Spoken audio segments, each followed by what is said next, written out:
Shwartz by Harry Turner, narrated by Chris Harvey.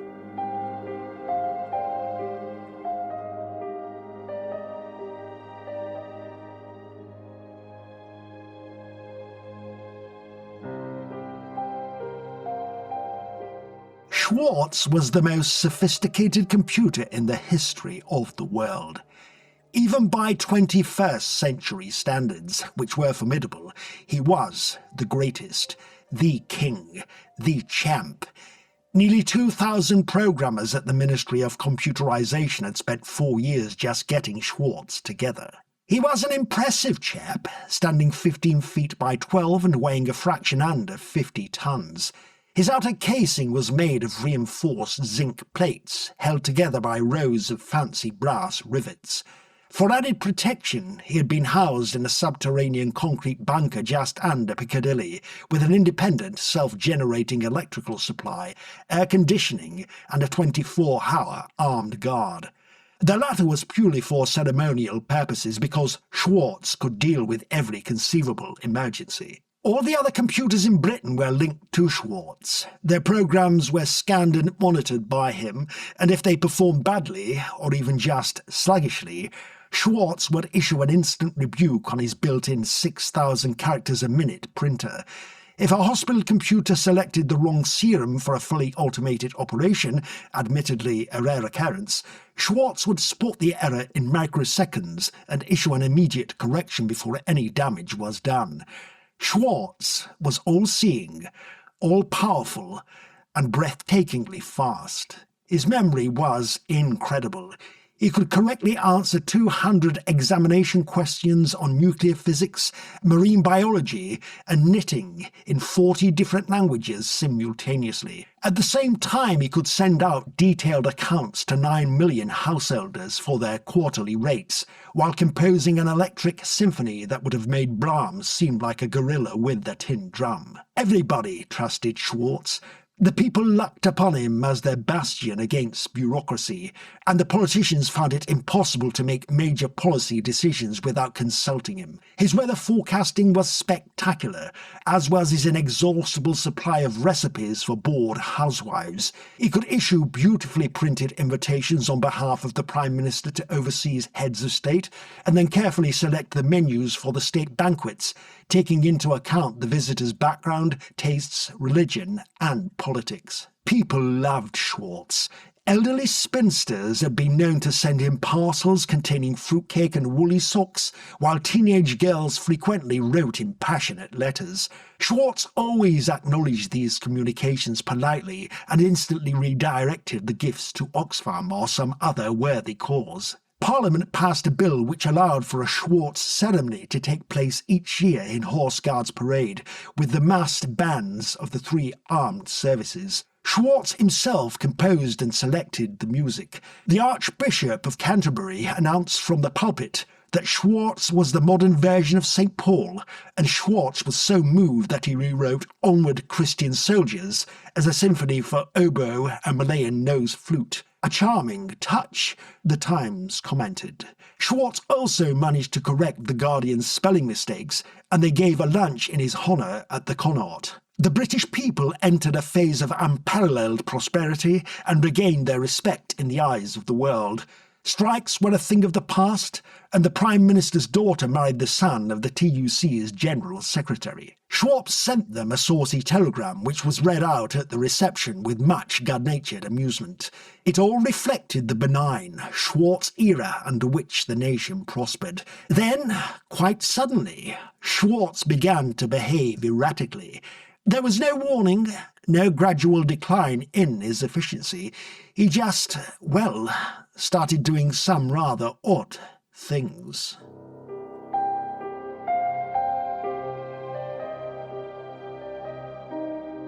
It began on a Monday morning in July, after a particularly glorious summer weekend that Shwartz had forecast. The captain of the guard, an ex-Etonian with pimples, was doing his early morning inspection of the Shwartz stronghold. He was accompanied on his tour by a government scientific officer who checked the dials and generally looked over the technical area. The two men had completed phase 1 of their routine inspection, air conditioning, electricity supply and temperature control, when the civilian pointed at Shwartz and frowned. His military companion followed his gaze. Shwartz stood there, glistening, effulgent, wearing gently and to all intents and purposes, perfectly normal. "What's wrong?" said the captain of the guard. The civil servant took out a handkerchief and went over to Shwartz. He ran it lightly over the gleaming bodywork. "Good God," he said softly. "Well, he's perspiring." The captain of the guard was incredulous. "Perspiring? How the deuce can a computer perspire?" The civil servant shook his head solemnly. "Overwork," he pronounced. "It must be. Look at that." He pointed to the expanse of metal just above the main control panel. "Just look at it, breaking out on his forehead like a man in a soda bath." The captain of the guard squinted at Shwartz. Big globules of moisture were forming on the metal even as he looked. "Well, perhaps he's got a chill," he volunteered. "Or a tummy bug. There's a lot of them about." The civil servant eyed his young officer companion with something approaching contempt. "All right, Captain, this is not a military matter. Be so kind as to call emergency engineering on the red telephone and St. George's Hospital." "St. George's Hospital?" he parroted, aghast. "Yes," snapped the civil servant. "I want the duty brain surgeon round here a bit sharpish." 15 minutes later, Shwartz was being examined by a computer engineer and the St. George's brain surgeon, a wizened Viennese with long white hair. The engineer made cryptic notes on graph paper, and the surgeon listened to Shwartz through a stethoscope. At length, the engineer finished his calculations. "Everything seems okay," he said, puzzled. "He's mechanically sound." The surgeon nodded in agreement. "He has a slight fever," he said, "but there is nothing organically wrong with him. Sponge him down with castor and tighten his rivets. The fever should pass in a few hours." Much relieved, the civil servant and captain of the guard passed on these simple instructions, and the surgeon departed with the computer engineer for a lavish breakfast at the Regent Palace Hotel. Half an hour later, the emergency telephone rang in the civil servant's office. He put down his copy of Kinky Milkmaids and snatched up the receiver. "A duty scientific officer," he said, wiping the foam away from the corners of his mouth. The voice on the other end of the line sounded frantic.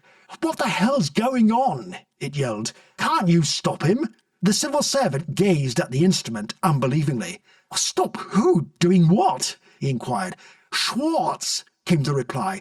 "He's delivered 2,000 pints of double cream to number 17 Clem Attlee Terrace, Hounslow.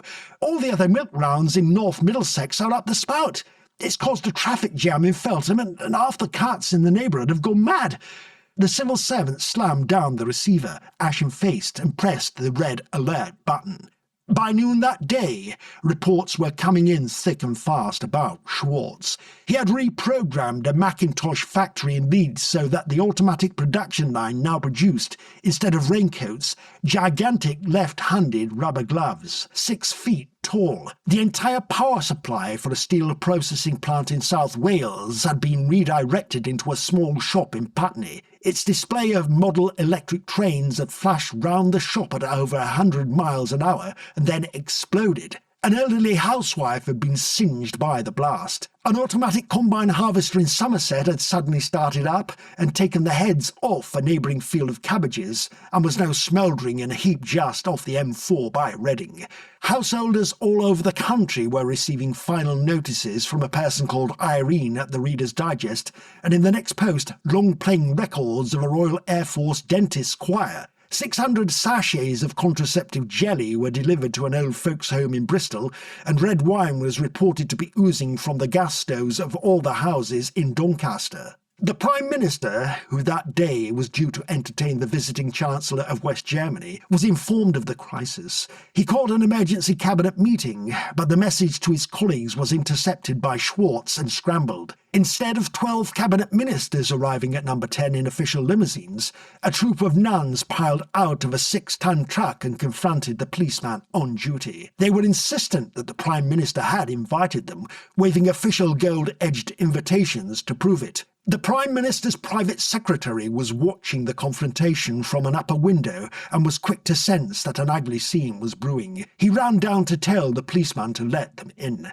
"Look, the Prime Minister can spare you 5 minutes only," he explained, red-faced, as the nuns swept across the gleaming parquet in the reception hall.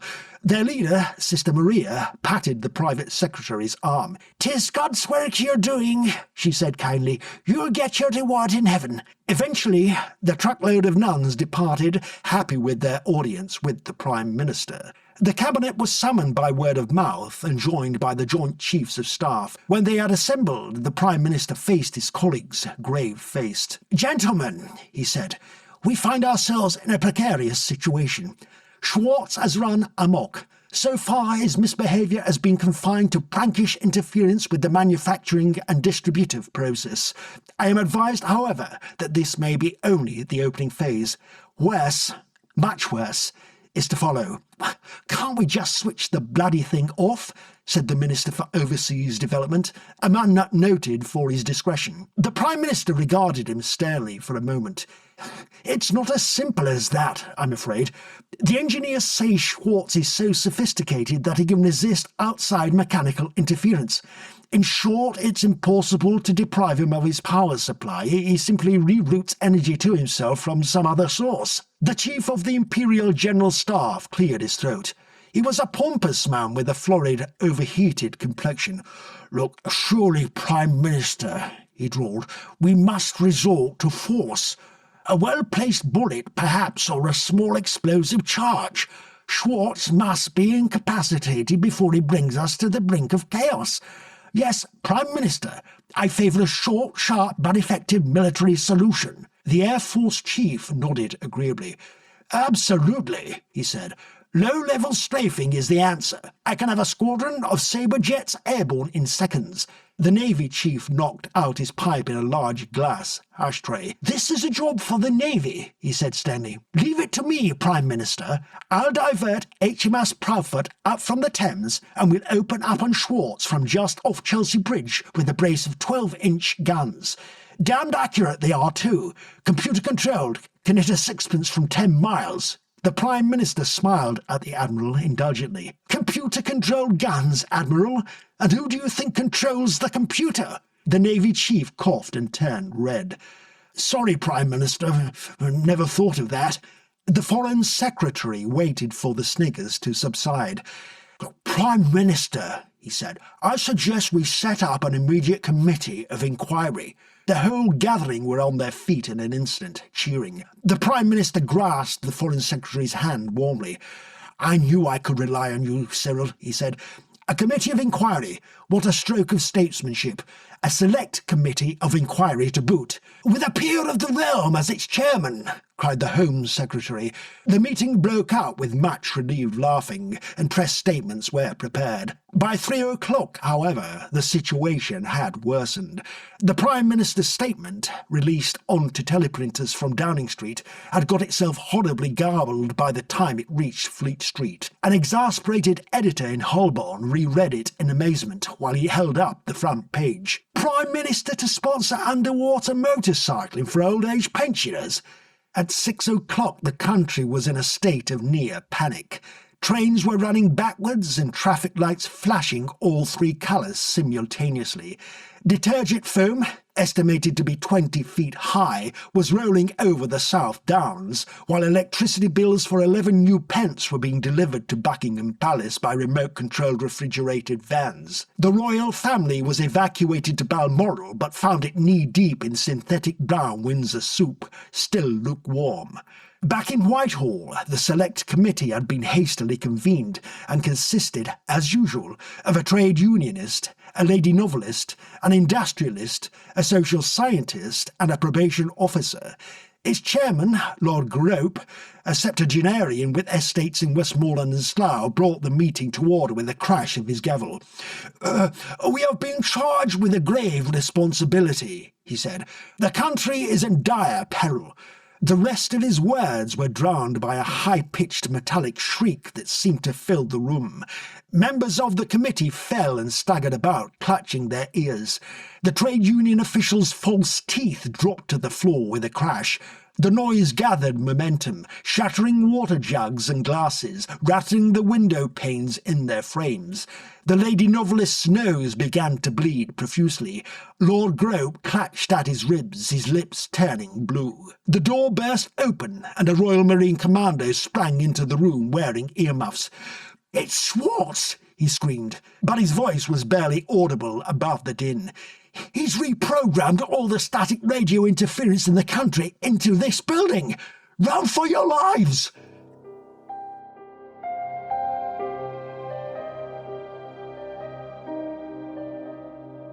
A mile away at Operations HQ, the Prime Minister studied the pile of reports in front of him. He was surrounded by generals, scientists, cabinet ministers, doctors and top newspaper men. "I regret to say," the Prime Minister began, "that our attempt to find a peaceful solution has proved abortive. As a last resort, therefore, I have instructed the 1st Battalion of the Grenadier Guards to render Shwartz harmless, using whatever force may be necessary. I need hardly add that such a course of action gives me considerable sorrow, but—" the Prime Minister shrugged. "There is no alternative." At 1900 hours that evening, a platoon of heavily armed grenadiers moved into position outside Schwartz's headquarters. They were led by Second Lieutenant Nigel Loosely Bravington, a dashing young officer whose hobbies were riding and Camembert cheese. He issued a series of sharp commands, and the guardsmen cocked their automatic rifles. "0-3, he called in a shrill Kensington accent. "Now you all know the drill, men. Use only as much force as is necessary. PM's orders." Back in Whitehall, the Prime Minister swallowed a large brandy and looked at his watch. It had stopped. He shook it and cursed. "Schwartz again," he muttered. "He has got to be put out of action." Even as he uttered those words, Loosely Bravington's men were clattering down the concrete steps into Schwartz's stronghold. They formed two ranks, with the front men kneeling, and raised their rifles to their shoulders. "Fire!" snapped Loosely Bravington, about 10 yards behind them. Nothing happened. Not even a click. Loosely Bravington repeated the order. Still nothing. The men seemed transfixed to the spot, motionless as statues. Loosely Bravington stepped forward angrily to investigate, and then it hit him too. A fine, high-pitched whine, so high in fact that it was barely audible to the human ear. A kind of electronic dog whistle. A vacant expression spread over Loosely Bravington's face, and he went as rigid as a concrete post. "What?" yelled the Prime Minister. "What are you telling me?" The elderly scientist with the kindly wrinkled face smiled patiently.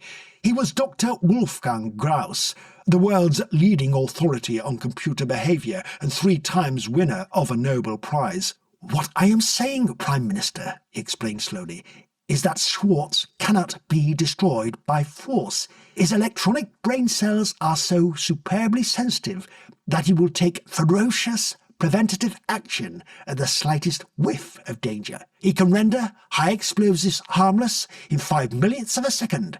He can emit paralysing high-frequency waves which will stop any army.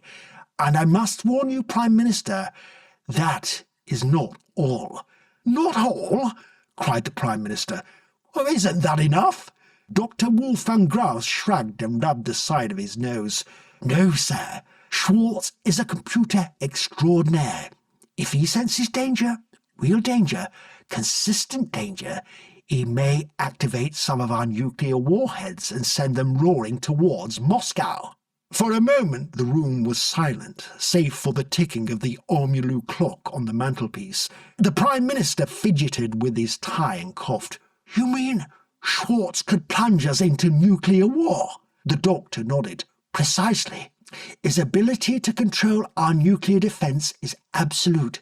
That's how he was programmed, remember? All-seeing, all-powerful. Any attack on Shwartz could reduce us all to smouldering radioactive dust. The elderly scientist took out a spotted handkerchief and dabbed his forehead. Shwartz is lonely, he said, almost in a whisper. He needs company. The Prime Minister blinked twice and glanced apprehensively at his colleagues. Company? He repeated. What sort of company? The doctor smiled and rubbed his nose again. Another computer, of course. Nothing too elaborate, just something that could do quadratic equations and keep account of bad debts at the local laundry. A simple, uncomplicated computer. Go on, said the Prime Minister cautiously. Well, said the doctor, leaning forward, my plan is this.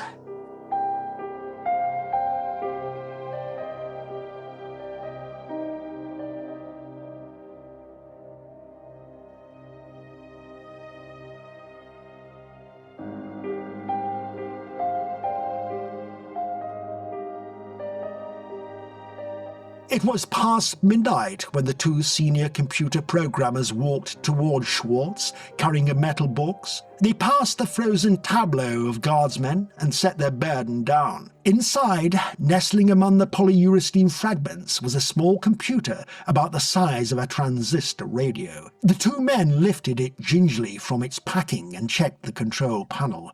Reading negative, whispered one. So far, so good. Gingerly, as if handling a bomb, the two men pressed the little computer against Schwartz's gleaming side panel. There was a dull metallic clang as the tiny magnet in the little computer fixed itself to Shwartz. The two men stepped back and surveyed their work. Shwartz was behaving normally, wearing softly to himself and giving off an occasional click as the tape reels revolved. He showed no obvious distress at having the small computer stuck on his flank. The two computer experts tiptoed away past the frozen guardsmen and looked back into the street. Operation Enid was complete and, as far as could be ascertained, successful. As dawn broke next morning, an anxious nation awaited news of Operation Enid. By mid-morning, an air of cautious optimism prevailed. Trains were running normally and traffic signals functioning in proper sequence.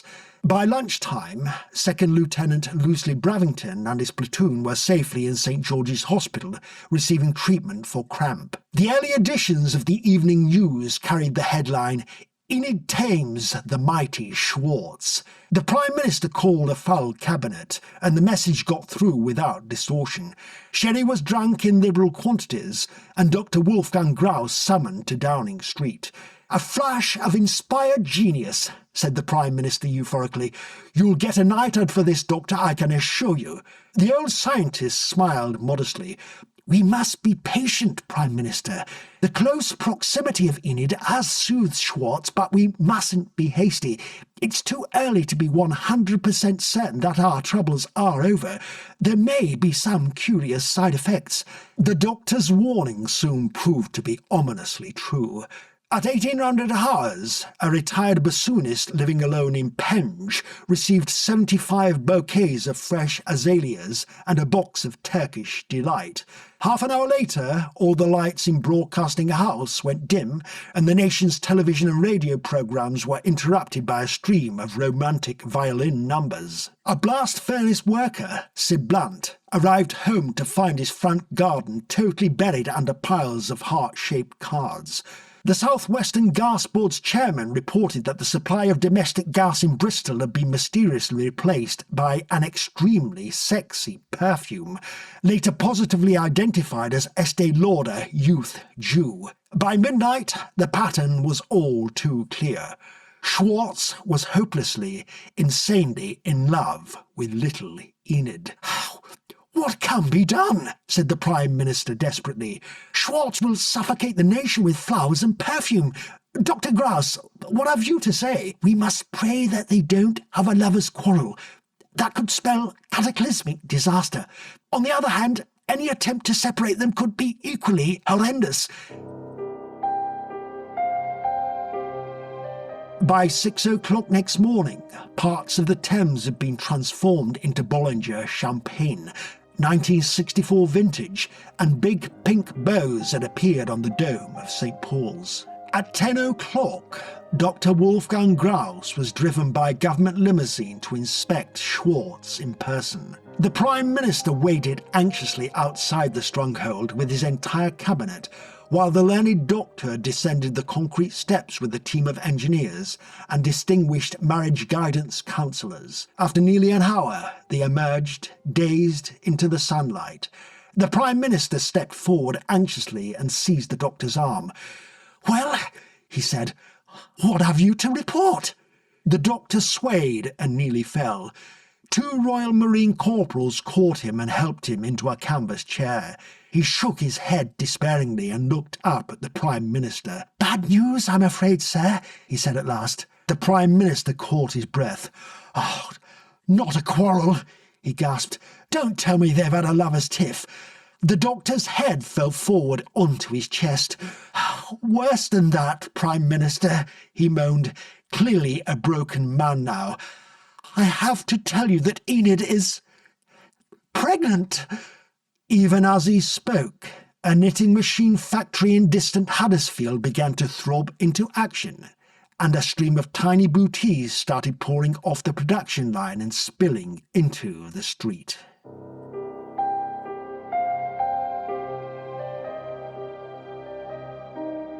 Shwartz was written by Harry Turner and narrated, edited, and post-produced by Chris Harvey.